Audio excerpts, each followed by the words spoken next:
Ser podcast.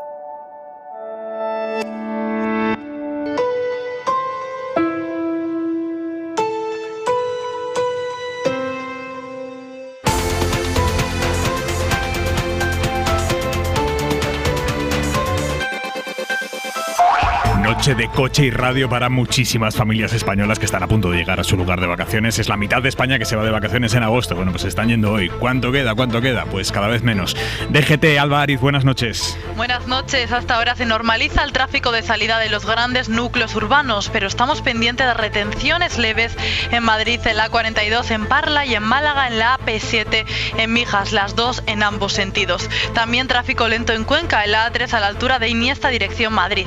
Eso sí, como siempre, les recomendamos mucha precaución si van al volante. Cristina Monge, muy buenas noches. Muy buenas noches, Aymar, y enhorabuena por esa dirección del programa recién estrenada, a ti y a todo el equipo de Hora 25, y por supuesto a la jefa también. Si te digo la verdad, recién estrenada, no, yo asumo que la dirección la estreno en septiembre. De momento me sigo sintiendo un sustituto. Juan Manuel de Prada. Te podemos felicitar. Eso sí. ¿Cómo estás, de Prada? Muy buenas noches y enhorabuena, sustituto. Gracias, de verdad. Y Xavi Vidal-Folk, muy buenas noches. Muy buenas noches y enhorabuena. Me hizo muchísima ilusión una llamada de Xavi el otro día y me dice, ¿no me vas a felicitar? Y le digo, ¿por qué? Y me dice, porque me alegro tanto de lo de Pepa y de lo tuyo que me tenéis que felicitar a mí. Exactamente, es verdad. Pero pero eso era una conversación. Estoy encantado de reconocerlo públicamente. Oye, antes que nada, en este programa, las apuestas no se pasan por alto. ¿Recuerdan ustedes esto de anoche? Hace unas semanas aquí me jugué que me rapaba la cabeza. Si el PIB mañana sale por debajo del 18% de crecimiento, ¿no? No te iba a costar mucho esfuerzo, Miguel, raparte. Ya sabía, Ignacio, que me ibas a decir eso, pero hay una figura en el póker, una figura que en el póker que se llama all in, que es tú juegas todo lo que tienes. A lo mejor tienes pocas fichas, pero todas las metes ahí, ¿no? Pues yo hago un all in de cabellera, a que mañana vamos a crecer en tasa interanual por encima del 18%. Miguel Sebastián, buenas noches. Buenas noches, Aymar. Has salvado la cabellera, lo que queda de ella. He salvado la poca cabellera que me queda, la he salvado. La verdad es que ha sido una sorpresa positiva, ¿eh? Que yo esperaba entre 18 y 19, ha sido casi el 20. Y bueno, la EPA ya venía muy fuerte y muy buena noticia económica. Ahora lo importante es que se mantenga el resto de los trimestres, que va a ser más difícil, ¿eh? Para quien no tenga claro exactamente de lo que estamos hablando, Miguel, la economía española se ha disparado un 19,8% interanual, ese casi 20% del que hablabas, son casi 2 puntos por encima del 18%. Decías que lo peor está por llegar, o lo más complicado, vaya. No, el mantenerlo. Mantener esto, claro. Es un 2,8% trimestral, es un dato muy bueno, pero eso es muy difícil de mantener. Pero ¿cómo se explica este 20% interanual, este 19,8%? Bueno, sobre todo ha sido la recuperación del consumo. Es decir, el consumo en el segundo trimestre, pues se liberaron mucho las restricciones de consumo. Hay quitando las familias, que hay muchas que lo están pasando mal, otras tienen un volumen de ahorro embalsado importante, y entonces es lógico que el consumo privado se haya disparado, ¿no? Y todavía queda por venir, digamos, las exportaciones, la inversión e incluso el consumo público, que no ha subido mucho, ¿no? Bueno, pues es un dato muy bueno, pero es casi todo el crecimiento del consumo. Pero lo bueno es que no viene acompañado de un repunte de la inflación, que es algo que preocupaba, y no ha sido así. O sea que es buenas noticias por todas partes. Ahí te quedas con tu pelazo. Miguel Sebastián, un beso. Adiós. Un beso, Aymar. Vamos a entrar ahora mismo en el detalle de lo acordado en la conferencia de presidentes, en cómo Sánchez ha aplacado a las autonomías críticas, anunciando por un lado una llegada inesperada de vacunas en agosto y por otro que permitirá a las comunidades gestionar más de la mitad del dinero europeo que va a llegar de aquí a diciembre. Ahora vamos con eso, pero antes, una propuesta que un presidente autonómico ha planteado dentro de esa conferencia de presidentes, que está generando muchísimo debate a esta hora de la noche. Guillermo Fernández Vara, presidente de Extremadura, ha planteado hacer obligatoria la mascarilla en invierno de diciembre a marzo, no este año, sino de aquí en adelante. Os voy a dar solo un dato. Vamos a quitar del medio en los años de pre-COVID y COVID. En el año inmediatamente anterior hubieron en España 50.000 hospitalizaciones por gripe y otros virus. Provocaron 50.000 ingresos en hospital y 4.000 en UCI. Produjeron 15.000 muertes. De que con las cifras de la pandemia nos hemos olvidado que hay otros virus que también matan y que han matado. Y que curiosamente cuando ha aparecido la mascarilla durante estos 2 años, el año pasado cayó de manera notable y este año casi que han desaparecido. Es decir, el ahorro en vidas, el ahorro en camas hospitalarias, el ahorro en camas de UCI y el ahorro en medicamentos son de tal magnitud e importancia que yo creo que merecen que se abra un debate en relación con la utilización de la mascarilla en España entre el 21 de diciembre y el 21 de marzo. ¿Qué os parece, Cristina? Empiezo por ti. Bueno, pues esto es un tema que, fijaros, ¿os acordáis antes de la pandemia? La vida antes de la pandemia. ¿Os acordáis cuando viajábamos a Asia o veíamos imágenes de países asiáticos, ¿no? Donde los ciudadanos viven en forma permanente con las mascarillas, no por los virus, sino generalmente por la contaminación? Y decíamos, bueno, esto es una locura, ¿cómo se puede vivir así, ¿no? Aquí todavía no lo hemos normalizado, yo creo, y me gustaría tener datos que no tengo, de cuál sería la disposición de la ciudadanía española a la hora de plantear una medida como esta, ¿no? En cuanto a si sería asumible en el día a día.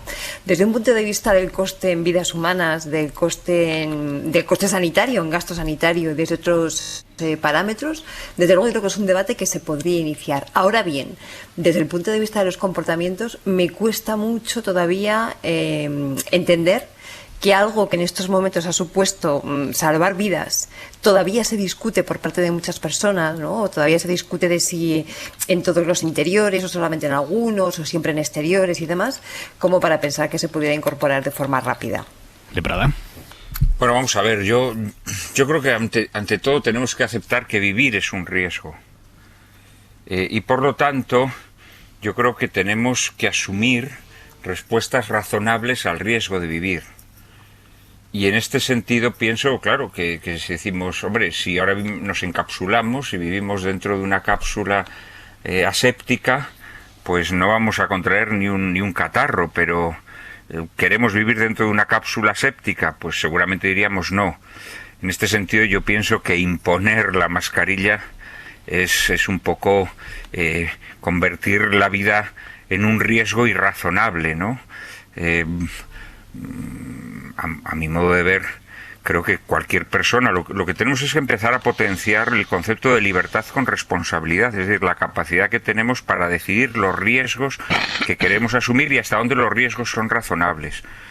Yo creo honestamente que vivir con mascarilla pues es convertir la vida en un riesgo irrazonable, es decir, pretender que la vida sea completamente aséptica, ¿no? Y en este sentido a mí me parece que no, que imponer la mascarilla es un poco disparatado. Yo creo que es convertir nuestra vida en una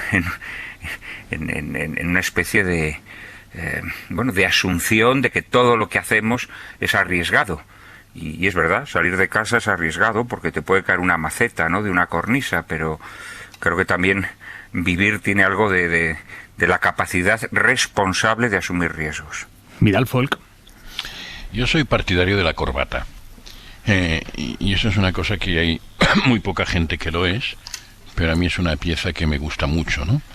Y los argumentos de que la corbata es un artilugio que coarta la libertad, la espontaneidad, etcétera, etcétera, no me han parecido nunca muy serios. Me parece muy bien que haya mucha gente que esté en contra de la corbata, pero yo soy partidario de la corbata. Quiero decir que todas estas cuestiones tienen que ver mucho con la habituación, el acostumbrarse a utilizar, digamos, unos u otros tipos de vestimenta y en este caso de protección. A mí, por el contrario, a diferencia de lo que dice nuestro amigo, me parece que el debate que plantea el presidente extremeño es un debate óptimo. Es óptimo porque también me pareció muy precipitada la decisión de retirar la obligación de las mascarillas.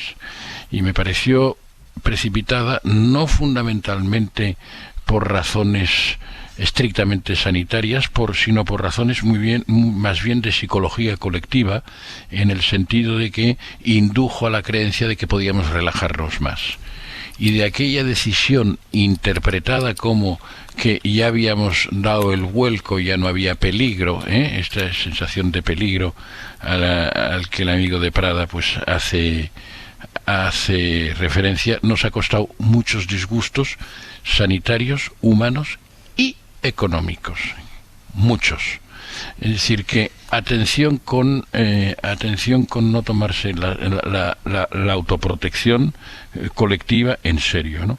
Por lo tanto, a mí me parece que, digamos, existen buenas razones, desde un punto de vista de la racionalidad, digamos, de la autoprotección de la salud de la sociedad, existen razones para ser aconsejable, conveniente, recomendable, y si conviene en determinadas circunstancias, por lo menos parciales, pues el aire libre es otra cosa, ¿no? Que en los lugares cerrados, pues hacerla obligatoria, ¿no? Ahora bien, digamos, este es un caso en el que implica tanto un cambio de costumbres, es decir, es como pues como el tema de la corbata, o como el tema de un cambio de costumbres que no se puede hacer simplemente por decreto, sino que exige un gran debate social y un gran apoyo social, ¿no? Si no es así, digamos, en fin, no estamos en Singapur, estamos en una democracia avanzada europea, y por tanto estas cosas tienen que hacerse con un consenso social muy grande. Entiendo que Fernández Vara ha hecho esta propuesta, dijimos, para abrir el debate, ¿no? A mí me parece que es un debate que puede ser fructífero. Sí, yo creo que el debate es interesantísimo. Fernández Vara yo creo que lo habría en un supuesto escenario ya de la pandemia vencida, ¿no? O sea, lo decía a futuro, obviamente, de hecho hablaba de otros virus, de catarros, etcétera, etcétera. Y ojo con esto que comentábamos de la contaminación. Como el nivel de contaminación en nuestras ciudades siga teniendo el ritmo y siga subiendo como ha estado subiendo en los últimos años, y no se tome medidas para aplacarlo, para bajarlo, estaremos ante otra pandemia, que es el incremento de enfermedades y de muertes asociadas directamente a la contaminación en las ciudades. Ahí tenemos la suerte de contar con el Instituto de Salud Carlos III de la Escuela Nacional de Salud, que lleva años, casi décadas, estudiando este fenómeno y advirtiéndonos de cómo esto es uno de los grandes riesgos que en estos momentos hay en las ciudades. Y efectivamente, Juan Manuel, claro que vivir es asumir riesgos, pero hay algunos riesgos que tienen el umbral muy bajito, es decir, que asumirlos es muy costoso, y sobre todo que es costoso para el conjunto de la ciudadanía y del Estado. ¿Cuánto nos cuestan? Por supuesto en términos de vida, pero también en términos de gasto sanitario, los tratamientos que hay que poner a personas que enferman por estos virus, o, insisto, en el tema de la contaminación, sobre todo en grandes ciudades. Cristina, ¿a ti te coarta mucho el ponerte la mascarilla? Mira, a mí no me coarta nada. Y además, o sea, una cosa que es que te sea muy cómodo, pero ¿te coarta la libertad? ¿Tú te sientes coartada en tu libertad? No, mira, yo tengo un concepto de mi libertad personal muy amplio y muy elevado como para que me lo coarte una mascarilla, honestamente. Las cosas como son. Me resulta muy cómodo ir por la calle con la mascarilla continuamente y no tener que pensar, ahora me la pongo porque entro a un comercio, ahora me la quito porque no sé qué. No, llevo la mascarilla, me siento yo más segura, y además siento también que estoy protegida a los demás. Y para nada, mi libertad está muy por encima de todo eso, faltaría más. Por recoger el guante de lo que ha dicho Vidal Folk con la corbata, que es una analogía osada, pero al mismo tiempo muy estimulante. Pero es muy estimulante desde el punto de vista intelectual. La cosa también, ¿eh? Y además es que coincido plenamente con él. Es decir, yo también soy partidario de la corbata, pero sin embargo tenemos que pensar una cosa. Del mismo modo que todos aceptamos que puede haber situaciones en las que la corbata es recomendable o incluso obligatoria, hay cada vez menos, pero hay pequeñas o grandes situaciones en las que se nos exige llevar corbata. Hay otras que llevar corbata es potestativo, y hay otras que simplemente llevar corbata sería ridículo. Si mañana nos vamos en la piscina, por ejemplo, en la piscina no hay que llevarla. Claro, o nos vamos a la playa, pues sería ridículo que fuéramos con corbata. Y de alguna manera la elección de ponernos corbata sería ridículo que nos la impusieran y tiene mucho que ver con la capacidad que tenemos, es decir, con la capacidad que tenemos para modular nuestra libertad. Es decir, para saber en qué contexto debemos llevar corbata, en qué contexto podemos llevar corbata y en qué contexto resultaría grotesco que lleváramos corbata. Bueno, pues esta analogía, a pesar de que los bienes de los que estamos hablando son diversos, porque uno sería la urbanidad o la etiqueta social y en otro caso sería la salud, pienso que también los podemos aplicar al tema de la mascarilla. Es decir, yo no creo que la solución sea hacer la mascarilla obligatoria. Creo que la solución sería imbuir en las personas esa conciencia de que la libertad tiene que estar acompañada de la responsabilidad. Y en ese sentido puede haber contextos en que efectivamente la mascarilla pueda ser, si no obligatoria, al menos un signo de convivencia social, otros en los que pueda ser potestativa y otros en los que pueda resultar verdaderamente absurdo. Y en este sentido, esta modulación yo creo que no se puede lograr mediante leyes, porque convertiríamos nuestra vida en una especie de casi de sistema policíaco, ¿no? Y creo que tiene mucho más que ver con la responsabilidad personal, a la que sí que creo que hay que apelar y sí que creo que hay que insistir en este nuevo concepto de la libertad modulada por la responsabilidad. Es lo que yo quería decir. Tenemos un fin de semana por delante para darle vueltas a esta analogía de la corbata, que no sé yo hasta qué punto funciona, ¿eh? Sí, no sé yo tampoco. ¿De la corbata o de los tacones, chicos? Perdonadme, ¿eh? Para que yo de meter también algo parecido en el ámbito de las mujeres, ¿eh? Pero seguramente que tú podrías también hacer una reflexión sobre los tacones. No, totalmente, y además diría cosas muy similares a los que decía Xavi hace un momento, porque a mí me encantan los tacones, ¿no? Me encanta llevarlos y me encanta verlos. Ahora bien, cada vez los llevo menos porque opto por opciones mucho más cómodas. Sin embargo, todavía veo en muchas cadenas de televisión, la pública incluida, a presentadores con zapatos deportivos y a presentadoras con tacones irremediablemente. Bueno, donde se han visto hoy corbatas y tacones ha sido en la conferencia de presidentes, en la reunión entre el gobierno central y los distintos presidentes autonómicos en Salamanca. Para el gobierno era importante hoy que las críticas de las autonomías del PP no se lo comieran todo, que es lo que venía pasando a lo largo de la semana, que el ruido que estaba generando el PP en sus críticas preventivas a lo que iba a salir o no iba a salir de esta cumbre, estaba creando un caldo de cultivo del cual, en fin, no salía otra cosa, ¿no? Para el gobierno era importante que esas críticas no se lo comieran todo, críticas que anoche pactaron Casado y los presidentes autonómicos del PP en una cena en un restaurante de Salamanca. ¿Quién iba a ser el poli bueno? ¿Quién el poli malo? El poli malo obviamente se lo adjudicaron a Ayuso. Bueno, para el gobierno, como digo, era fundamental aplacar el inicio, estas críticas, y es lo que ha hecho Sánchez con los dos anuncios del día. Uno, que las comunidades van a poder gestionar más de la mitad, el 55% de los fondos europeos que van a llegar de aquí a diciembre. Y dos, ante el previsible reproche de falta de vacunas, Sánchez confirma una llegada extra de más de 3 millones de vacunas este mes. Javier Carrera, buenas noches. ¿Qué tal, Aimar? Buenas noches. Era muy importante hoy para el gobierno, sí, ofrecer su perfil más dialogante, dejar clara su apuesta por la cogobernanza y tratar de contraponer las imágenes de la oposición en el Congreso atacando al Ejecutivo con la foto de casi todos los presidentes autonómicos remando en la misma dirección. De ahí que el presidente haya querido adelantarse a las críticas dentro de la reunión con ese anuncio sobre el proceso de vacunación. La llegada de 3.400.000 dosis de la vacuna de Pfizer, por tanto anticipar ese objetivo, y es de que el 70% de la población española esté completamente vacunada antes de que termine el mes de agosto. Eso ha sido antes de comenzar a hablar con los presidentes, pero es que ya dentro del convento de San Esteban, en la sala donde según la tradición Colón pernoctó cuando vino a buscar apoyo para su viaje a las Indias, Sánchez ha buscado también la complicidad de los dirigentes autonómicos, adelantando esa cifra, 10.500 millones,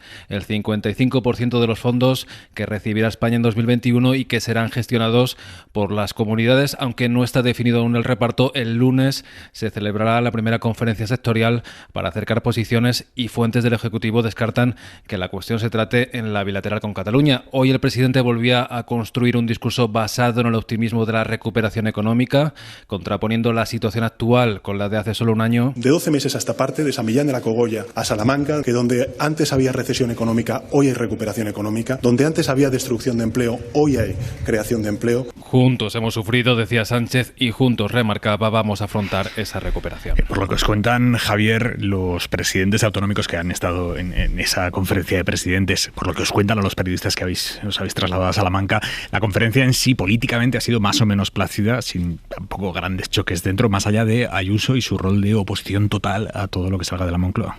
Sí, al menos de puertas adentro la reunión ha sido tranquila. Ya habían adelantado desde el entorno de los populares que no habría choques, pero sí expondrían sus propuestas.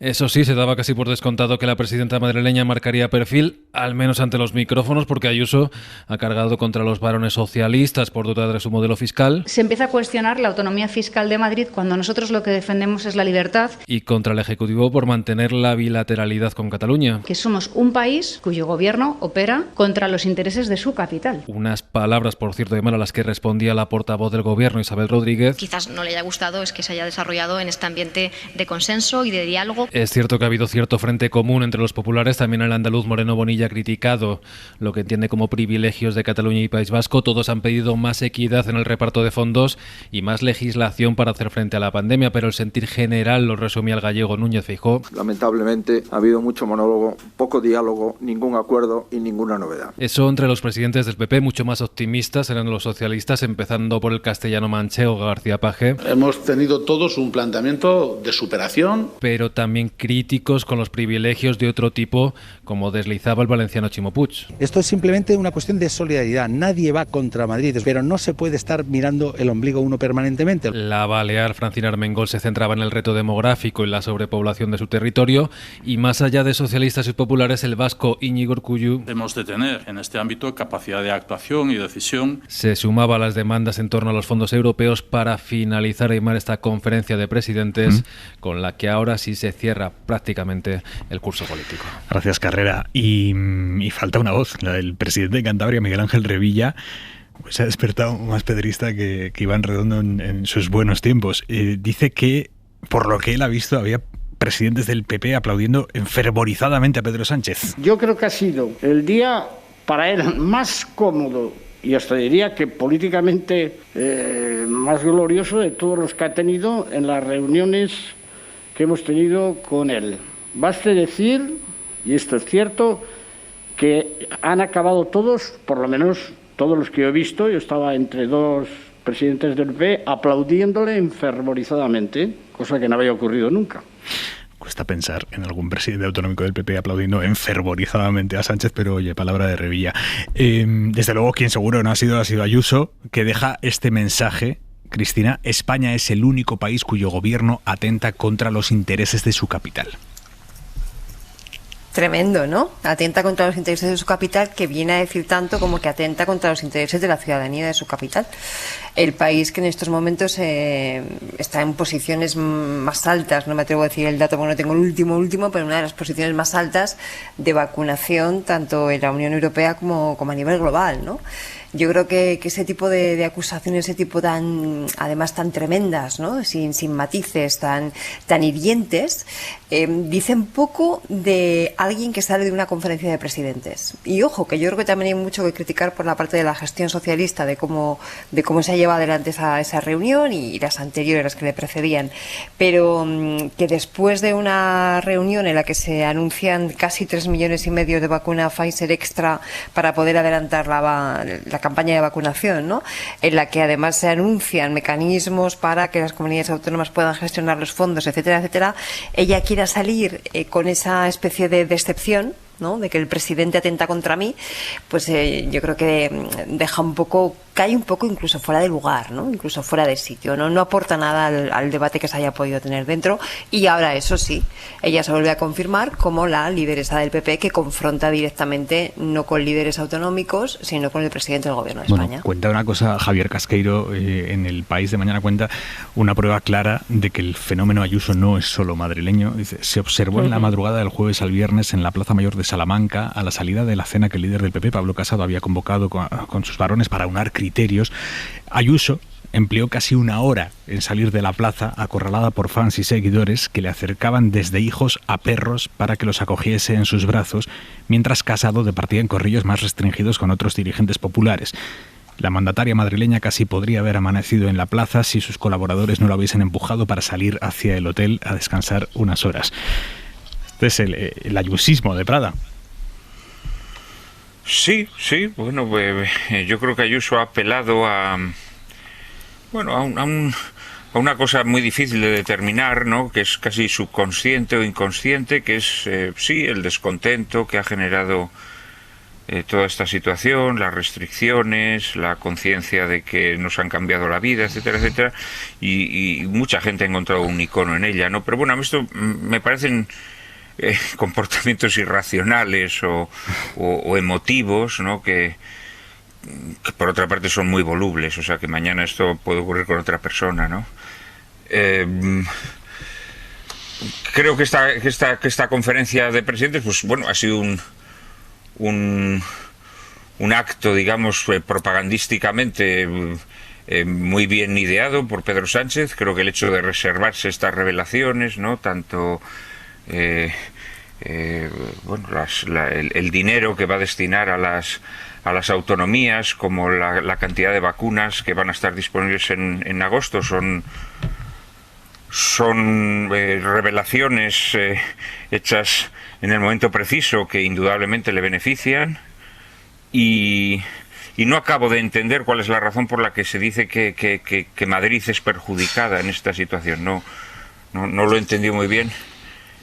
Pero sí que es verdad que Ayuso ha tenido la habilidad de confrontarse con el gobierno socialista y por lo tanto alzarse como el icono de una resistencia ideológica frente al que manda, ¿no? Y esto ha sido una habilidad suya indudable, no sé si obra de ella espontánea o de sus asesores, pero sí, bien, hoy por hoy es verdad que se ha convertido en la gran esperanza, ¿no? del votante de derechas, y creo que Pedro Sánchez, pues en cambio, pues en esta conferencia ha actuado con astucia o con inteligencia. No sé si ha provocado esos fervores que dice el presidente cántabro. Enfervorecidamente aplaudían los presidentes del PP, según Revilla. Pero sí que es verdad que lo ha hecho muy bien, ¿no? Yo en esto hay que reconocerlo. Xavi. Yo creo que lo feo no es bonito. Y creo que el discurso de Ayuso es un discurso feo. Es un discurso feo. En arquitectura hay un estilo que se llama el brutalismo, que es un estilo feo, que es el estilo arquitectónico, por ejemplo, del antiguo Correos de Madrid, hoy sede del Ayuntamiento de Madrid. Es un estilo feo, porque es un estilo agresivo, es un estilo ofensivo, es un estilo, en fin, que cualquier persona que tenga buen gusto desprecia ese estilo, ¿no? Hombre, se puede pintar de azul cobalto, ponerle algunas luces intermitentes, etcétera, para hacerlo divertido, intentar, en fin. También la arruga fue bella y digamos, a lo mejor lo feo y lo kitsch pues puede tener algún encanto. En política es todavía peor el brutalismo que en arquitectura. No se arregla, eso no se arregla. Y la demostración, una cosa que ha sido muy interesante en esta conferencia de presidentes, es que han aparecido, aunque pese a toda la coordinación o incluso aunque, digamos, las distintas caras fueran...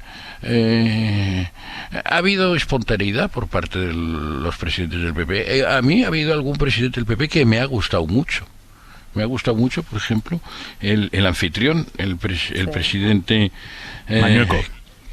Fernández Mañueco, que ha dicho, ha pedido que este fuera un punto de inflexión para mejorar la cogobernanza, ha dicho que estas cumbres sirven para dialogar, para discutir, para acordar, para conocerse. Siempre es más difícil pelearse con alguien con que te ves, con que te reúnes, con que hablas, ¿no? Es decir, y que lo de las nuevas dosis era una noticia positiva. Es decir, un PP que habla con normalidad, frente al PP de Ayuso que habla, pues esto, de desleales, de traidores, de esta cosa ofensiva, esta cosa tan de raíces tan malas en la historia de nuestro país, ¿no? Tan malas también en la historia de nuestro país, ¿eh?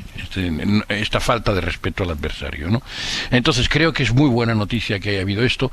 Creo que es muy buena noticia también institucionalmente. Es decir, esta es la la número 18 de las conferencias de presidentes que preside Pedro Sánchez, y la 24 desde que se hizo la primera, ¿no? Se celebró la primera. Quiere decir que se está inventando una nueva institución. Y una nueva institución que es muy necesaria en un país en que hay, digamos, descentralización federal hacia abajo, pero hay menos coordinación federal hacia arriba, ¿no? Es decir, no hay ida y vuelta, solo hay ida, ¿no? Y entonces está muy bien, pues que y lo hemos echado en falta a veces durante esta pandemia, y lo seguimos echando en falta, esos mecanismos, ¿no? Por tanto, que se refuercen estos mecanismos, digamos, parafederales, es extraordinario, es muy positivo, y que se refuercen en un momento en que hay un clima político, digamos, antiinstitucional, por ejemplo, por parte de la judicatura que pretende erosionar, dijéramos, la división de poderes, las instituciones de una democracia representativa, ¿no? Porque hay una parte de la judicatura que hay una parte de la derecha que la hay, ¿no? Entonces, en ese clima de erosión institucional, que una institución tan joven, tan poco organizada, en una reunión que hay que decir que el gobierno no preparó suficientemente bien, más bien cometió algunos errores de protocolo, de errores de funcionamiento, es decir, que una reunión de estas salgan cosas positivas, y que en un clima de erosión de las instituciones, una tan frágil, tan joven,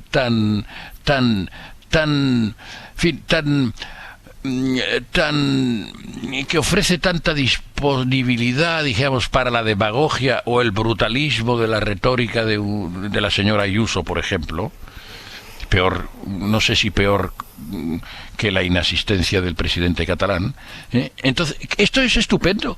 Es que es estupendo, quiere decir que no está todo perdido en la escena institucional y política española. Y luego el contenido a mí me parece muy positivo, digamos, que las comunidades autónomas tengan mayor disposición de los recursos de los fondos europeos este año, digamos, que su proporción en el gasto total del conjunto de los presupuestos, ¿no? Del gasto público, ¿no? Vamos a... Y lo de las vacunas. Bueno, oye, es que la única que ve defectos a todo esto es la practicante del brutalismo retórico. ¿Le vas a decir, Cristina? Sí, brevemente. Muy breve, mira, yo creo que lo peor de toda esta situación es que el PP nos está privando de la labor de oposición fundamental para las democracias, ¿no? Porque, fijaros una cosa, yo me he entretenido un ratito esta tarde en ir buscando las fechas. La conferencia de presidentes, que ahora mismo es verdad que es un ente así un poco informal todavía, ¿no? Pero bueno, que está demostrando su utilidad, como bien decía antes Xavi. Se crea en el 2004, se va convocando más o menos cada año, luego se espacia muchísimo más. Cuando llega la pandemia, el 15 de marzo del 2020, desde ese momento hasta el 14 de junio del 2020, es decir, en el peor momento de la pandemia, se reúne semanalmente. Ojo con esto, ¿eh? Ahí es nada. Semanalmente para hacer seguimiento, por supuesto online, nos acordamos todos, ¿no? De las imágenes con los Zoom o lo que fuera aquello, ¿no? De todos los presidentes, etcétera. Bueno, a partir de ese momento, del 14 de junio, se va espaciando julio, septiembre, octubre y vuelve a reunirse ahora. Es decir, yo creo que un foro de ese ámbito, que tiene capacidad de resolver problemas, que tiene capacidad de generar diálogo, que sirve para cosas más allá después de otras salidas de patas de banco, necesita ser en estos momentos institucionalizado y dotado de todo su contenido, de todo su rigor y, por supuesto, la periodicidad y convocar en condiciones, etcétera, etcétera. Me hubiera encantado escuchar a una oposición plantear, por ejemplo, este tipo de críticas u otras parecidas, ¿no? En lugar de salir con descalificaciones gruesas, hurtándonos, por tanto, de esa labor tan importante que la de la... Quiero contaros un mínimo chascarrillo sobre la conferencia de presidentes. De todos los teletipos que se han escrito hoy desde esa conferencia en Salamanca, hay uno que ha tenido un éxito inusual. Un teletipo que ha dado muchísimas vueltas, ha generado mucho ruido hoy. Es uno de los que ha escrito el periodista de Europa Press, Humberto del Horno. Humberto, buenas noches. ¿Qué tal? Buenas noches, compañeros. El teletipo sobre el menú de los presidentes, un menú que era casi de boda. Sí, la verdad es que ha traído bastante cola. Es verdad que, bueno, pensad, y vosotros que habéis cubierto muchos eventos de este tipo, que al final la actividad informativa es frenética y justo en ese momento en el que baja un poco la inflamación y estamos un poco más tranquilos, estamos en un ambiente un poco más distendido, pues oye, buscamos también un poco, no buscando chascarrillo, pero intentando contar lo que está ocurriendo dentro de la conferencia de presidentes. Nos parecía interesante el hecho de que, teniendo la reunión, todos los presidentes autonómicos estaban a la vez comiendo cuando había llegado la hora. Y una vez que hemos conseguido, preguntando mucho, saber cuál era el menú, pues sí que nos parecía conveniente destacar un poco qué es lo que estaban comiendo todos los presidentes autonómicos. Un menú bastante basado en todo lo que es castellano y leonés, con algunas cosas que yo no me hubiera comido en ese momento, porque unas croquetas de farinato en verano quizás no sea lo más digestivo para comer con las temperaturas que hay en Salamanca. Pero sí, la verdad es que después de 60 teletipos casi que hemos escrito en la Agencia Europa Press Nacional, el que más ha triunfado ha sido ese. El que más vueltas ha dado sí que ha sido el del menú de los presidentes autonómicos. Pero ha triunfado especialmente porque después de 3 largos párrafos desgranando el roast beef, el lechazo, el trío de croquetas de farinato, de cecina y de morcilla, ahí ya se te han hinchado las teclas y has publicado un último párrafo en el que contabas que... No, contaba que el habituallamiento que habíamos recibido los periodistas era un bocadillo de jamón y era un plátano, pero de verdad que como autor del teletipo, y sin firmarlo, que sabéis que en la agencia no solemos hacerlo, tampoco era una crítica. Realmente estábamos más de 200 periodistas trabajando en esa conferencia y te aseguro que no hay ninguno de los compañeros que si le hubieran plantado el menú que se han comido los presidentes autonómicos lo hubiéramos aceptado. Al final estamos escribiendo teletipos, los compañeros de radio están haciendo boletines, los compañeros de televisión entrando en directo. No nos da tiempo para nada. ¿No? Sabes que en todas las redacciones a las que ha llegado ese teletipo y se ha imaginado un periodista agraviado viendo el menú y él con su bocadillo y su plátano. De verdad que no, ya por el escaparate y el micrófono parece que para nada. De hecho, todo lo contrario. Y el bocadillo, está bueno el bocata, ¿no? El jamón era ibérico, era de la tierra y además nos han tratado de maravilla. La organización de la comunidad autónoma y también el propio alcalde de Salamanca en persona nos ha traído también algún obsequio con productos de la tierra.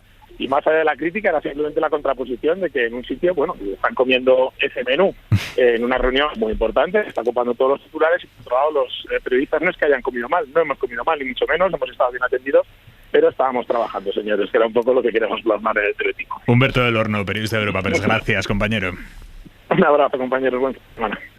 Más allá de la conferencia de presidentes y de todas sus derivadas que hemos tocado ya, lo que ha agitado hoy la crónica política ha sido la confirmación de que Yolanda Díaz, anoche aquí en Hora 25, nos contó que quiere impulsar un proyecto político que trascienda de alguna manera Podemos, que englobe, no concreta cómo, pero que englobe lo que está a la izquierda del PSOE, todo lo que está a la izquierda del PSOE, la confluencia de ese espacio que definía Podemos en su origen y que después se fue resquebrajando pues, por las cuitas personales y por las diferencias tácticas.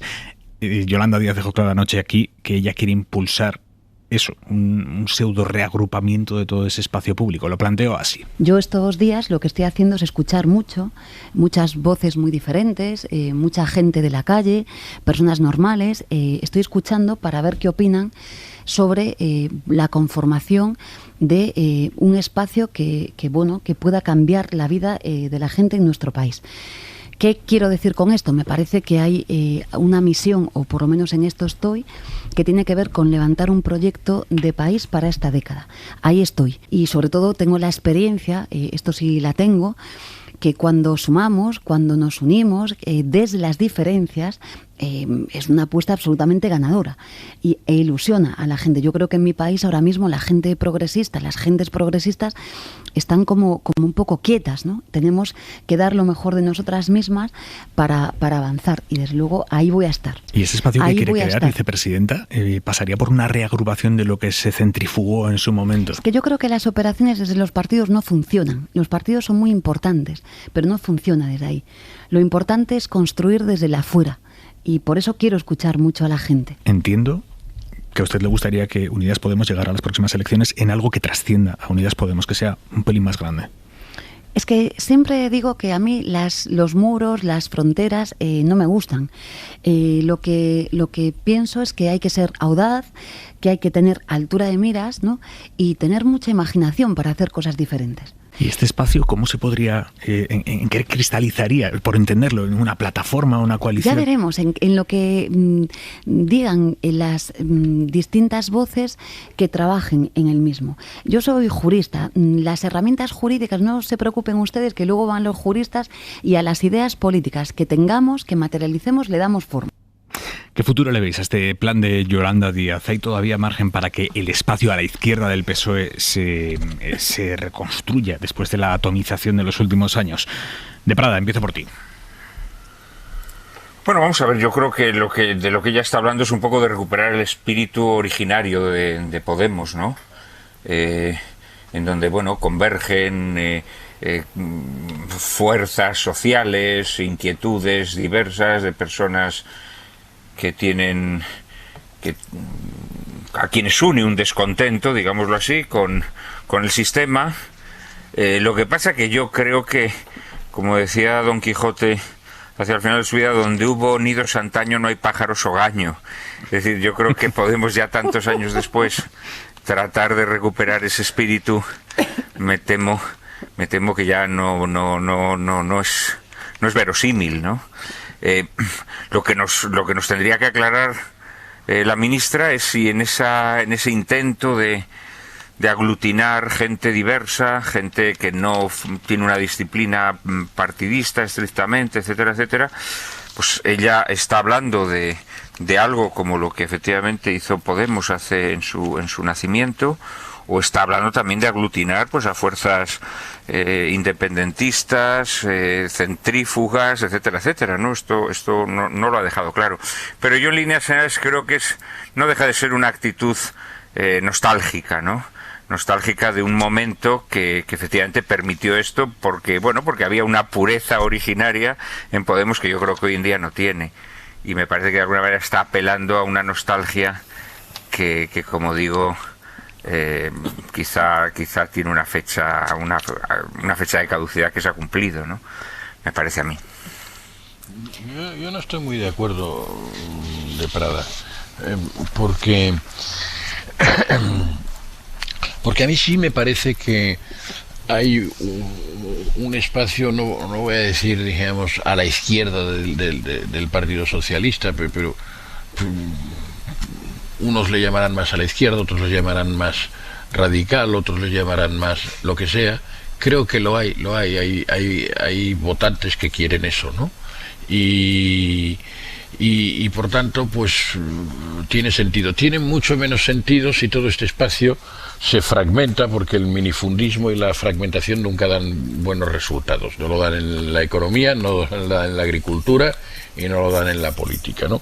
Entonces tiene sentido intentar reagrupar. Lo que pasa es que es una tarea titánica, porque durante estos últimos años, y sobre todo los dos últimos, Unidas Podemos ha tenido una cierta inclinación a la agresividad también interna, ¿no? Las purgas internas han sido verdaderamente extraordinarias, ¿no? Yo creo que ella, Yolanda Díaz, es más de la cultura de Izquierda Unida que de la cultura propiamente Unidas Podemos, y utiliza un lenguaje. Yo no le he oído nunca una frase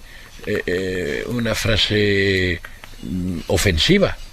No utiliza antes hablábamos del brutalismo que emplea la señora Díaz Ayuso, ¿no? Pues a Yolanda Díaz no es exactamente lo contrario del estilo brutalista, ¿no?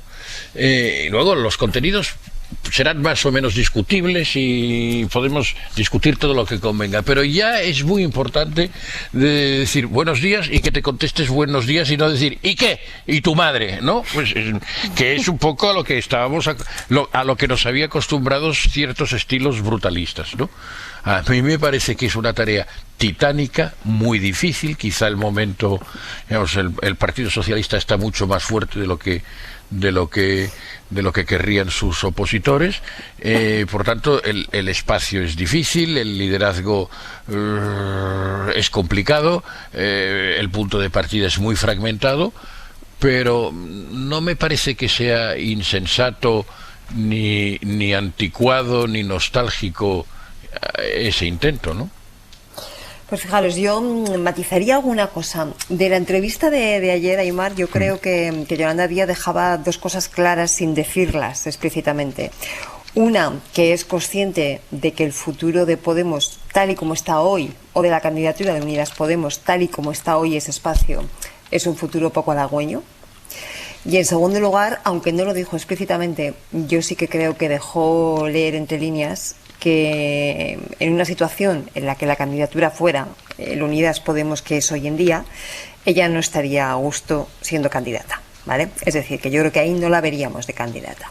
En cuanto a ese proyecto de reagrupamiento de las fuerzas a la izquierda, hombre, es que esto es un clásico en nuestro país. ¿Qué fue Izquierda Unida en su momento? Más que eso, ¿no? La apuesta por reagrupar a todas las fuerzas que llamaban a la izquierda del PSOE en su momento. Bien.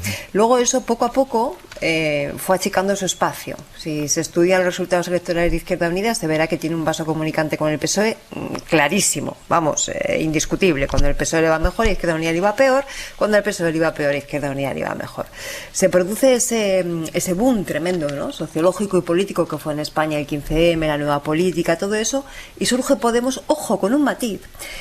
Podemos al principio, lo que pasa es que se nos ha olvidado ya, pero Podemos al principio no tenía ese discurso de reagrupar a las izquierdas del PSOE. De hecho, se cuidaban muy mucho de llamarse a sí mismos de izquierdas, aunque evidentemente nadie dudaba que lo eran, y de allí vino sobre todo el utilizar la expresión de la gente contra la casta, ¿no? Precisamente porque bebían de fuentes más próximas al populismo latinoamericano, que no tienen el mismo sentido que aquí le damos a la palabra populista, y que de alguna forma intentan huir de esa división izquierda-derecha para intentar ocupar un espacio mucho más amplio. Nuevamente ese espacio se ha ido achicando, ¿no? Y ahora esta propuesta yo creo que recuerda mucho a esos dos movimientos. ¿Cuál es el problema fundamental que ocurrió en las dos anteriores y que puede estar volviendo a ocurrir ahora? Fijaros cómo se define ese espacio. Se define como el espacio a la izquierda del PSOE. Es decir, no se define por sí mismo, sino en su relación con otro. Por lo tanto, va a estar siempre dependiendo de lo que ese otro haga. Y en ese sentido, desde un punto de vista de estrategia política, eso es una debilidad. ¿Puede ese espacio encontrar algo que tengan en común, más allá de sus diferencias con el PSOE? Pues pueden ser ecologistas o pueden ser feministas, que de hecho la vicepresidenta lo nombraba ayer, ¿no? O pueden ser, no lo sé, lo que sea, ¿no? Pueden encontrar algo en común que les defina. Eso podría ayudarles a fraguar mucho mejor ese espacio, pero el definirte siempre en oposición al otro hace que tu estrategia sea muy vulnerable. Habría que preguntarse también si este llamamiento que ha hecho de tratar de expandir ese territorio de la izquierda no responde precisamente al miedo que en estos momentos se respira en Podemos de que realmente el voto se está aglutinando en torno al Partido Socialista. Claro, es decir, claro. En ese retorno al bipartidismo, ¿no? Que yo creo que es cada vez más evidente y que dejaría a Podemos en la situación residual que ha tenido habitualmente Izquierda Unida.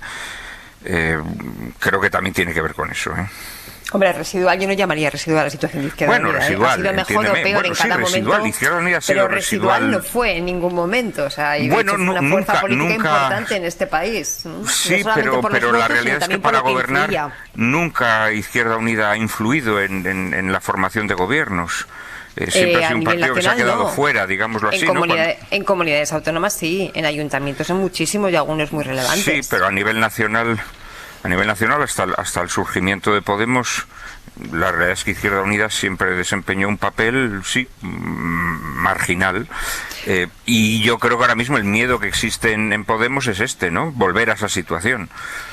Y tal vez este llamamiento de Yolanda Díaz tiene que ver con esto, ¿no? Ojo con eso de ver de forma así muy nítida un regreso a un bipartidismo, porque yo sería cauta. Emitido, pero sí hay ciertas tendencias que parece que lo indican, ¿no? Bueno, puede haber alguna tendencia que se puede interpretar en esa dirección si se quiere interpretar así, pero piensa Juan Manuel que estamos en un momento en el que cada vez que se abren las urnas un nuevo partido político emerge con fuerza u otro desaparece repentinamente. Por lo tanto, decir una vuelta al bipartidismo a mí me cuesta. Y luego, ojo, muy importante, el voto joven, el voto de generaciones que ahora mismo están de 35 para abajo, donde ellos no conocieron ese bipartidismo prácticamente. Por lo tanto, quiero hablaros de un líder que ha emergido cuando se han abierto las urnas en un país como Perú.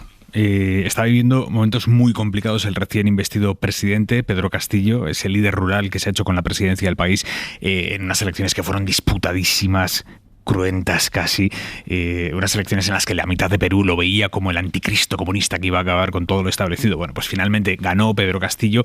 Ayer tenía que haber formado su gobierno y ha caído en una gravísima primera crisis política, crisis con su propio entorno, por haber nombrado primer ministro a un político homófobo y radical sin ninguna experiencia en la gestión. Tanto ha escandalizado ese nombramiento entre sus propios aliados que algunos de sus grandes defensores, incluso el hombre que iba a ser su ministro de Economía, que se había encargado de limar asperezas con los grandes empresarios de Perú, o intentarlo al menos, ese hombre ha dimitido porque no entiende semejante nombramiento para un puesto tan crítico como es el de primer ministro. Y así está ahora mismo la cosa. Juan Diego Quesada, corresponsal del País, buenas noches. Allí buenas tardes. Sí, hola Aymar, ¿qué tal? ¿Cómo estás? ¿Quién es esta persona? ¿Quién es este hombre al que Castillo, nuevo presidente de Perú, ha convertido en primer ministro? Pues mira, prácticamente era un señor desconocido. Tenía un cargo medio del partido en una región de Perú. No era alguien con un peso específico, no ha estado en ningún gobierno. Es un tipo clásico militante de partido que hace toda su carrera en la misma formación. Y es alguien muy dogmático, muy intolerante por lo que hemos visto de él en redes sociales y en intervenciones en medios de comunicación, y es está muy ligado al ala más dura del Partido Perú Libre, que Castillo es un invitado en ese partido. El líder de ese partido es Vladimir Cerrón, un marxista-leninista, que como él no pudo presentarse a las elecciones y él era dueño de este partido, puso a Castillo, lo invitó a que fuese la cara del partido. Entonces es una alianza un poco incómoda, porque Castillo no comulga exactamente con todas las tesis de Cerrón.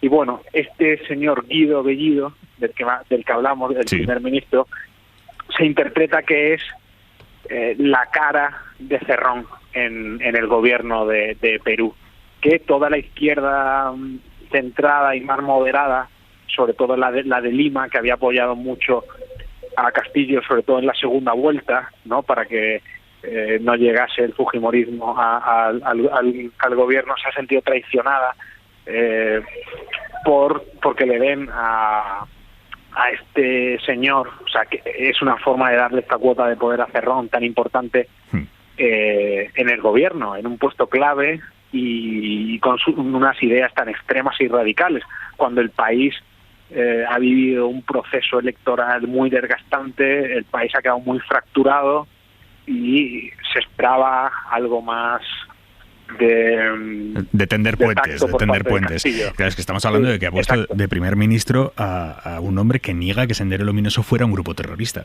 Por ejemplo, ese tiene muchas declaraciones de ese tipo y algunas mucho más horrorosas que creo que no está bien que las digamos, sobre homofobia, misoginia.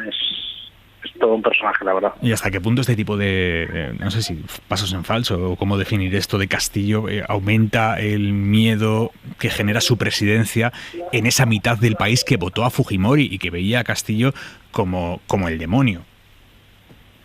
Claro, aquí hemos pasado, llevamos 3 días y los 3 días han sido súper intensos. El primer día fue en el que Castillo tomó posesión, dio un discurso muy conciliador, parecía tender puentes y en general lo que se respiraba en Perú era esperanza y de que Castillo se había moderado e iba a gobernar para una mayoría. El segundo día, apenas 24 horas después, con la designación de Guido Bellido, es un cambio absoluto, cunde el desánimo. Ahí es una crítica unánime, no solo de la gente que ha sido siempre crítica con Castillo, sino los que estaban en el centro y los que le han apoyado. O sea, no encuentro defensa de Bellido por ningún sitio, y la situación es esa. O sea, cada día de la presidenta de Castillo está siendo una telenovela. Hoy tiene que designar a un nuevo ministro de Economía y a otro de Justicia, pero mucha gente de prestigio no quiere unirse a su gobierno en estos momentos por la designación de Bellido y por que ellos puedan prestigio, ¿no? en este camino. Pero bueno, esa es pues veremos, nos lo contarás, te leeremos. Juan Diego Quesada, corresponsal del País, un abrazo. Muchas gracias. Hora 25. Aimar Bretos.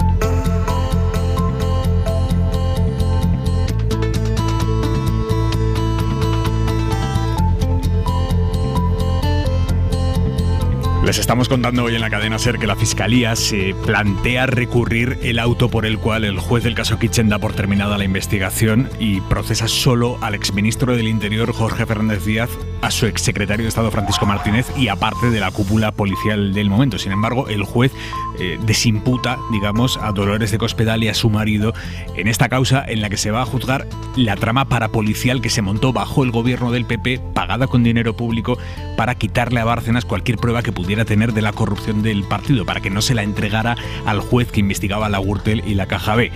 Maniobrar ilegalmente con dinero público para entorpecer a la justicia y que la justicia no pudiera avanzar en la investigación sobre la corrupción del Partido Popular.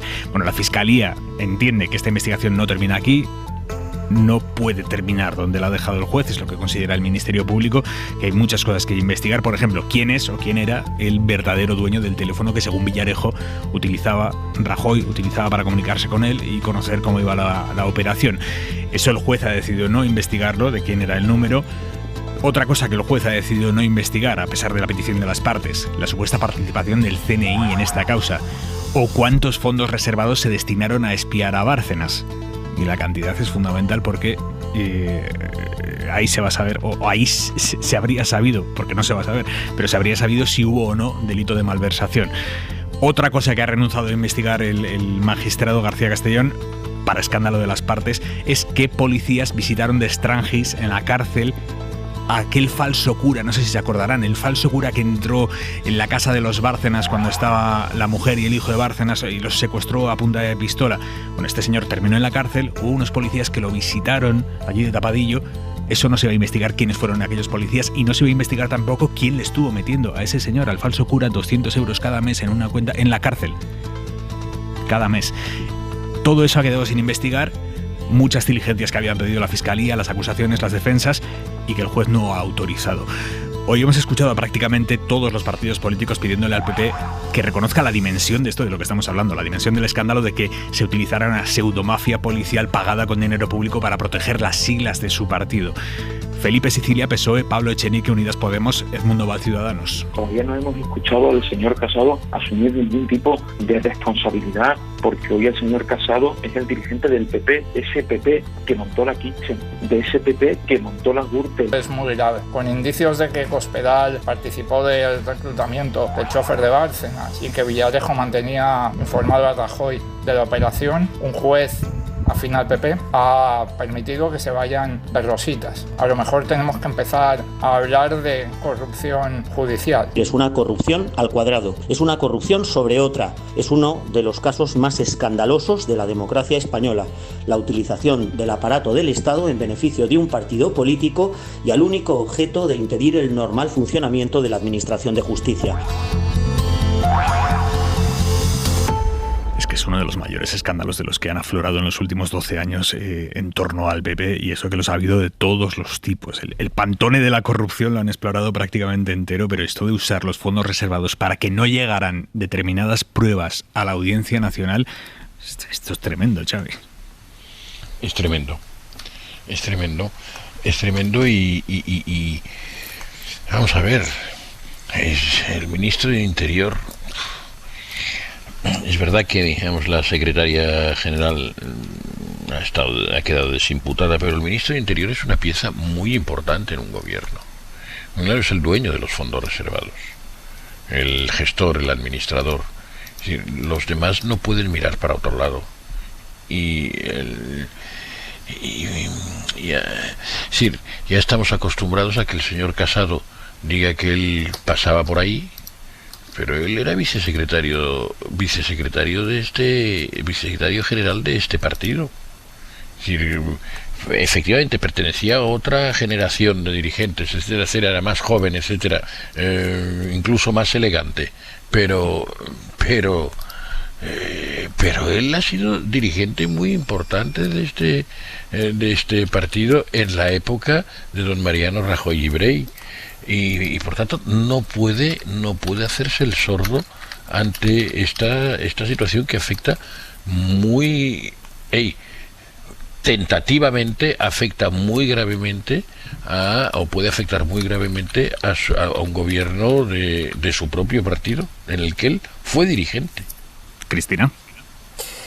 Claro, es que son tantos los cabos que quedan sin atar en este tema, que aquí pasa lo de siempre: cuando no hay información hay lugar para todo tipo de especulaciones, ¿no?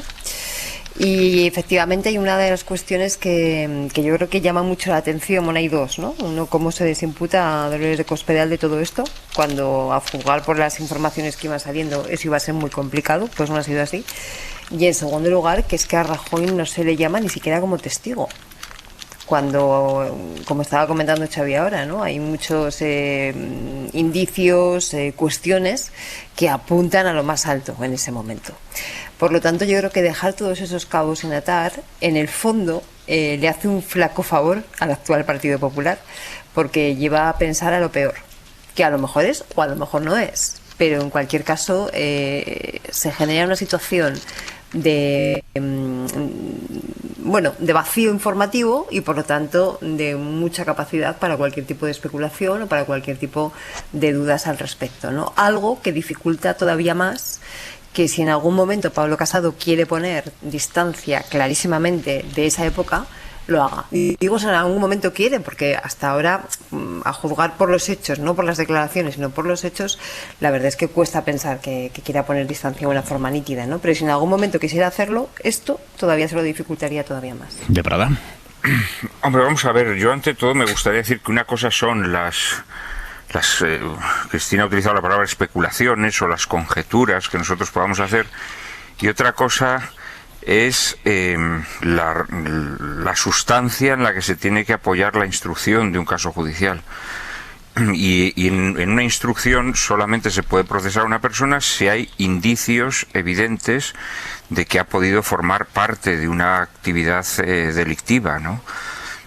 Entonces, hombre, vamos a ver, calificar al juez instructor de un juez afín al PP, una persona que acaba de procesar a quien fue un ministro del Interior y además un todopoderoso ministro del Interior y un hombre muy influyente en el partido. Por cierto, un hombre que tenía unos vínculos afectivos importantes con Pablo Casado, que hoy, si no me equivoco, el Partido Popular le ha retirado, ¿no?, la afiliación al partido, ¿no? Cautelarmente, sí. Sí, no, yo creo que esto no es serio. Es decir, se podrá ver luego si esa instrucción efectivamente se le puede hacer alguna censura, ¿no? Pero decir que por el hecho de que no haya procesado a Cospedal o de que no haya llamado a Rajoy esa instrucción no está bien hecha, yo creo que no. Yo creo que se aplican esquemas mentales que nada tienen que ver con lo que es el proceso inquisitivo judicial, ¿no? En donde tú, para poder procesar a una persona o para poder inculparla, tienes que tener evidencias, ¿no?, de su participación en un delito.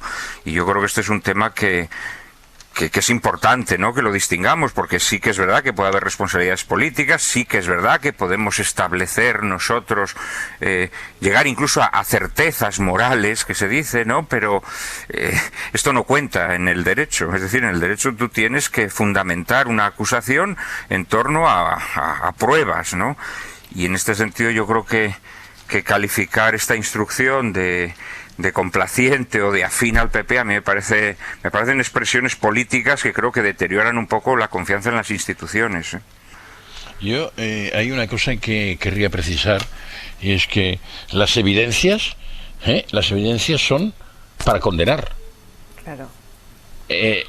Para los procesar, indicios. Para procesar son indicios suficientes, pero las evidencias no. O sea que atención, seamos las evidencias son para condenar. Tienes toda la razón. Me he expresado con cierta impropiedad. Pero tiene que haber indicios, y los indicios, sabes, que se tienen que fundamentar en hechos. Sí. Y claro, no podemos elevar las conjeturas, que sí las podemos elevar nosotros aquí conversando, o incluso se puede elevar en el plano político, pero no en el plano judicial. Yo creo que esta es una distinción que es importante que hagamos también para no lanzar especies, digamos, que contribuyen al deterioro de las instituciones. A mí me parece un poco osado decir esto del juez instructor de este caso, que por otra parte, en fin, es un juez al que le han tocado asuntos de todo pelaje, y bueno, no creo que se haya comportado como un juez afín al Partido Popular, para nada, todo lo contrario. Yo creo que en estos momentos el juez García Castellón lo que está haciendo es poniendo al Partido Popular en un brete como nunca lo había vivido. Yo estoy de acuerdo en que digamos, los políticos deberían ser muy cuidadosos en poder criticar, en el uso de su libertad también de poder criticar a los demás, incluidos una decisión judicial. Yo creo que se puede criticar una decisión judicial siempre que sea dentro del respeto, y quizá esa crítica a la que hacías, seguramente, yo creo que efectivamente esa crítica a la que aludía Juan Manuel es efectivamente una crítica que desborda un poco está hablando de la crítica de Pablo Echenique, ¿no? De la corrección, ¿no? Eso no contribuye a que las instituciones mejoren por la crítica, sino que se erosionen por la crítica, digamos, un poco hiperbólica, ¿no? Estoy de acuerdo con eso. Ahora, que es opinable que haya indicios suficientes de toda la instrucción, de todo lo que hemos conocido, para que, digamos, la investigación sobre algunos de los inicialmente acusados pudiera haber seguido ahondándose, pues eso creo que es legítimo que haya gente, y mucha gente, que piense que quizás se quede, siendo muy importante y siendo el personaje del ministro del Interior muy importante y además muy cercano al presidente del gobierno. Entonces, siendo muy importante, pues quizá hubiera convenido que se aclarase de una forma más exhaustiva el papel jugado por otros dirigentes dentro del respeto total a las decisiones de la resolución. Creo que eso puede sostenerse. Hablando de la justicia y de dirigentes políticos, déjame que avance, Cristina, porque quiero contaros que hoy la justicia europea les ha quitado la inmunidad parlamentaria a Puigdemont y a los otros dos políticos independentistas que huyeron en su día para no ser detenidos tras el octubre independentista del 17, y ahora son europarlamentarios, Antoni Comín y Clara Ponsatí. Les quita la inmunidad parlamentaria. Esto no quiere decir que se les pueda detener ya en cualquier punto de Europa. Es bastante más complejo. Por eso le hemos pedido al catedrático de Derecho Procesal, Jordi Nieva, que nos ayude. Como siempre, señor Nieva, buenas noches. Hola, buenas noches. Lo primero, ¿por qué les quita el Tribunal General de la Unión Europea la inmunidad a estos tres políticos? Bueno, es que lo que había hecho era tomar una decisión muy provisional sobre el tema de la inmunidad, básicamente porque había un pleno muy inminente ante el Parlamento Europeo al cual se quería que, lógicamente, acudieran los parlamentarios. Entonces, como el Parlamento Europeo todavía no había presentado alegaciones en ese procedimiento, es decir, no se había pronunciado, entonces dijeron, bueno, pues oye, mientras el Parlamento Europeo no dice nada al respecto, estas personas han pedido que se les mantenga la inmunidad, pues oye, al fin y al cabo tienen una función muy importante, que es la legislativa, y por tanto vamos a garantizarles que puedan acudir sin contratiempos al Parlamento Europeo. ¿Qué ha pasado? Esto es lo que se hizo en su momento, ¿no? Claro, es lo que se hizo hace cosa de un mes y medio o 2 meses aproximadamente, claro. Ahora que ha pasado que el Parlamento Europeo seguro que ya se ha pronunciado.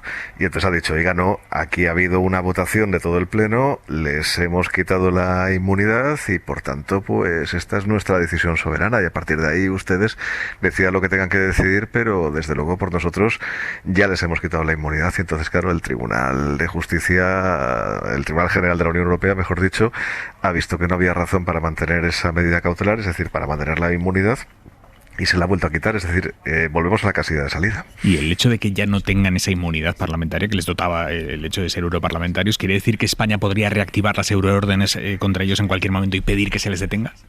No, sí, naturalmente, sí. De hecho, ya tiene activada la euroorden en el lugar donde está residiendo, que es Bélgica. Lo que pasa es que Bélgica ha demostrado ya que no tiene ninguna intención de entregar a estas personas, ¿no? Bueno, cada juez es independiente, es decir, o sea, a ver ahora cuál es el siguiente pronunciamiento, pero efectivamente parece que podría ser parecido a los que ha habido hasta ahora porque se ha creado una conciencia en torno a este caso en Bélgica, eso es absolutamente evidente. Ahora bien, si por ejemplo viajaran a otros países, tipo, pues yo que sé, Francia, que tienen que ir para ir a Estrasburgo, naturalmente, ¿no? Dinamarca, no sé, cualquier otro país, pues ahí España, si se diera prisa, podría activar la euroorden y a partir de ahí estaríamos en otro escenario, claro, ¿qué es lo que ha hecho Bélgica? Bélgica ha dicho, oiga, estos señores se han quejado por el lanzamiento de su inmunidad, pues vamos a suspender el proceso en tanto en cuanto esto no se resuelve definitivamente. Además, el juez español que pide la euroorden, pues ha planteado una cuestión prejudicial. Bueno, pues vamos a ser prudentes y vamos a no pronunciarnos mientras esto no se resuelve. Pero a lo mejor el juez de otro Estado miembro decide de forma distinta y no es tan prudente, con lo cual ahora mismo, evidentemente, por parte de ellos no sé lo que van a hacer, ni lo que les van a aconsejar, pero desde luego que si quieren mantenerse en la seguridad de no ser entregados a España, por lo menos en un plazo breve, no deberían moverse de Bélgica. Y hay que ver a ver lo que dice la resolución del Tribunal General, ¿eh? O sea, porque sobre esto se ha especulado bastante, nadie la ha acabado de leer y siempre hay que leer las resoluciones judiciales antes de comentarlas. Y dice, bueno, es que usted puede acceder sin contratiempos a Estrasburgo, a la Cámara Legislativa. Vale, sí, de acuerdo. ¿Y cómo voy? ¿En helicóptero? O sea, porque claro, tengo que pasar por un país, ¿no? Y en ese país, ¿qué me va a ocurrir, no? Eso es una incógnita que probablemente ellos, teniendo en cuenta la conducta que han tenido hasta el momento, pues no vayan a correr el más mínimo riesgo. Jordi Nieva, catedrático de Derecho Procesal. Gracias, buenas noches. Gracias a vosotros, buenas noches. Xavi, hoy por cierto, el presidente catalán, Pere Aragonès, ha estado en Suiza visitando a una de las políticas que se fugaron para no ser detenidas, Marta Rovira, de Esquerra. Ese ha sido el plan alternativo del presidente de Cataluña, plan alternativo a la conferencia de presidentes a la que se ha negado a ir. Pues será que le interesa más la suerte y el destino de una persona notable de su partido que el destino del bienestar de los catalanes. Será eso. Es decir, el señor Aragonès, que nos ha demostrado hasta ahora, dijimos que tenía tino, prudencia y saber estar institucional, hoy ha roto esa expectativa que tenían muchos ciudadanos, esta cosa de decir, ustedes que esto es una reunión, que es una foto, que eso no, para hacer una foto no vamos. Bueno, un momento. La vida está llena de fotos, no despreciemos el arte de la fotografía y entre otras cosas, digamos, es una ocasión para defender sus propias ideas y defender los intereses de los catalanes, pero es que esto es una cosa verdaderamente extraordinaria. O sea, cuando se están jugando aquello que decimos, y dice el propio presidente de la Generalitat, con acierto, que es con un hito muy importante para la recuperación económica, el buen uso y la eficiencia en el uso de los fondos fondos europeos del Plan de Recuperación y Resiliencia. Bueno, pues hay que llevar este principio a su aplicación más coherente, a estar donde se discuten o se pueden discutir, porque la libertad de palabra la han tenido todos los presidentes, como efectivamente han hecho uso muy distinto unos de otros. Bueno, Cataluña ha estado muda, y no porque nadie la haya enmudecido más que su máximo representante. Es una cosa verdaderamente lamentable que esperemos que reconsideren en las próximas ocasiones. Sobre lo otro, hombre, sobre la decisión del Tribunal de Justicia Europeo, Yo creo que es un paso procesal que no tiene unos efectos prácticos muy extraordinarios, es decir, no cambia muy sustancialmente las cosas y no cambia las cosas ni del procedimiento ni de la labor parlamentaria que hacen y podrán seguir haciendo los tres afectados. Ahora sí, rompe un poco o resquebraja al menos la leyenda de que todas las decisiones europeas siempre están dando la razón a los afectados por las condenas o por las órdenes de búsqueda y captura por el asunto del procés. Rompe esta leyenda, ¿no? O por lo menos la resquebraja, ¿no? Y aquí lo interesante va a ser efectivamente cuando el Tribunal de Justicia de la Unión Europea dé resolución a la petición del juez Llarena de la cuestión prejudicial, es decir, ¿quién tiene razón? ¿Tiene razón la judicatura española o tiene razón la judicatura belga en la aplicación de la normativa europea sobre la euroorden? Este va a ser el caso claro, porque ahora estamos en una cuestión muy curiosa, que en un espacio de libertad y justicia común, unos ciudadanos pueden ir a la prisión por unos hechos y los otros están en un escaño parlamentario. Es decir, que es bastante, bueno, iba a decir grotesco, digámoslo más suavemente, bastante incoherente, ¿no?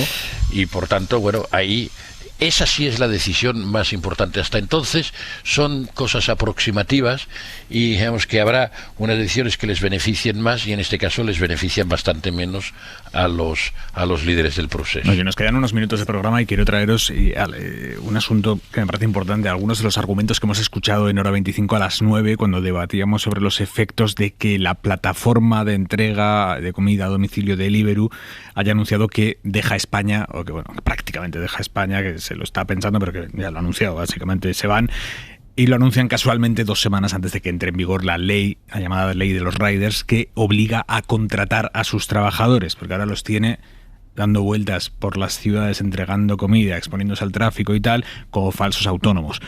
La ley les va a obligar dentro de 2 semanas a tenerlos contratados y anuncian ahora que se van. Marisol Rojas, buenas noches. Buenas noches. A las 9 hemos escuchado el testimonio de Víctor Sánchez. Empezó a trabajar como repartidor en Deliveroo en 2015 y es el primer rider al que la justicia le reconoció como falso autónomo. Niega que hubiera flexibilidad laboral. Teníamos una web externa en que podíamos decir las horas que queríamos trabajar. Seleccionábamos las horas que queríamos trabajar y luego era la empresa la que decidía qué horas íbamos a trabajar. Es decir, no era una flexibilidad real. ¿Y si no aceptaba trabajar en esas horas? Generalmente la sanción más común era no darte horas de trabajo la siguiente semana. No podías pagar el autónomo o tus ingresos disminuían mucho. Un grupo de repartidores denunció a Inspección de Trabajo, él fue a juicio y le dieron la razón. Podían readmitirle o pagarle una indemnización. Deliveroo prefirió pagarle los 700 euros que le correspondían. Hoy sigue trabajando como repartidor, pero en un restaurante y con contrato. La salida de Deliveroo desde España divide a los economistas. Escuchamos a José Carlos Díez. En un modelo de negocio donde usan autónomos y freelance, si les metes por el régimen general de la Seguridad Social, pues lo que hace es aumentar es el coste salarial o no salarial de la contribución a la Seguridad Social un 30% y evidentemente pues que el modelo de negocio se queda en cuestión. Él no defiende la precariedad, pero sí cree que la regulación no ha sido la mejor y que la ley Rider no entiende el cambio tecnológico, un argumento que no comparte la economista Cecilia Castaño. Si para que un negocio sea sostenible, las condiciones de vida y trabajo de las personas que desempeñan esos trabajos no pueden ser sostenibles, tenemos un problema. ¿Por qué? Porque estaríamos viendo que la economía hipertecnologizada es incapaz de pagar un salario digno por una jornada de trabajo razonable. Y añade que ese tipo de modelo tiene efectos indeseados, por ejemplo, carreras de cotización muy pocas. Tengo unos minutos y quiero escucharos a los tres. De Prada. Bueno, vamos a ver, yo creo que el derecho laboral se fundamenta en las garantías, ¿no? Y de tal manera que una persona que sea contratada tiene que ser contratada no digo ya en fraude de ley, que yo honestamente pienso que estas empresas están contratando en fraude de ley, sino que evidentemente todo puesto de trabajo tiene que tener una dignidad que afecta pues a que haya un salario justo, afecta a que se cubra la seguridad social de ese trabajador, etcétera, etcétera. A mí lo que me preocupa de estas posiciones de ciertas empresas transnacionales, digámoslo así, es que juegan a lanzar envites a los estados. Y creo que precisamente un país como España, que forma parte de una organización internacional como es la Unión Europea, tendría que exponer estas cuestiones para que realmente se hicieran legislaciones en donde una empresa no pueda poner en jaque las garantías laborales que tiene que tener el ejercicio de un trabajo, ¿no? A mí me parece verdaderamente lamentable y creo que en este sentido es muy preocupante, ¿no? Es muy preocupante que una empresa diga que porque se pretendan cumplir esas garantías, pues que dejan de ejercer actividad mercantil en un país, ¿no? Además, cuando hay empresas del mismo sector, por ejemplo Just Eat, que contratan a todos sus trabajadores y son rentables. No dicen lo contrario, Monge. Claro. Sí, yo creo que aquí se juntan dos cosas. En primer lugar, a la luz de los datos que se van publicando de su posición en el mercado, ¿no? Que no llega a un 2%, etcétera, etcétera, pues lo que tiene es un problema de inviabilidad esa empresa. Es decir, no funciona, aquí en España no funciona, pues por los motivos que sea, que no lo sé, ¿no? Si los datos que se están publicando son ciertos. Y luego está la cuestión de fondo, que es efectivamente el ver cómo se regulan los derechos de los trabajadores. La figura de los autónomos, o eso que ahora llamamos el freelance, ¿no? Que suena más moderno, está regulada en la legislación española, tiene unas características, tiene que ajustarse a una serie de criterios para que un autónomo pueda ser considerado como tal. Si no es así, pues esa figura no encaja. ¿Se pueden buscar fórmulas que encajen? Por supuesto, y me consta que se está trabajando en ello, pero la tecnología no puede ir en detrimento de los derechos de los trabajadores. Xavi. Yo creo que la tecnología es un mecanismo, y las nuevas tecnologías constituyen un mecanismo de abaratar costes, efectivamente. De abaratar costes, en el caso del transporte, pues costes de transporte, costes de coordinación, costes de empleo del tiempo. Ahora, los costes laborales, justamente porque se rebajan costes o se pueden rebajar costes en otros aspectos, se abre margen para mantener, digamos, los mismos derechos laborales. No entiendo muy bien el razonamiento de que las nuevas tecnologías tengan que ir en detrimento de los derechos laborales, porque efectivamente eso nos lleva a una pendiente pues muy poco prometedora. Xavi Vidal Folk, Cristina Monge, Juan Manuel de Prada, nos tenemos que ir de Prada. Un abrazo enorme a los tres. Hasta la semana que viene. Suerte en la vida. Chao. Hasta pronto. Adiós.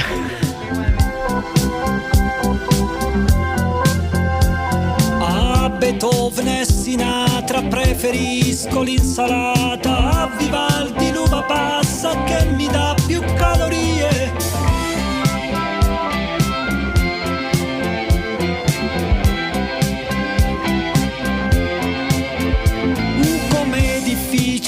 Restare calmi, indifferenti, mentre tutti intorno fanno rumore.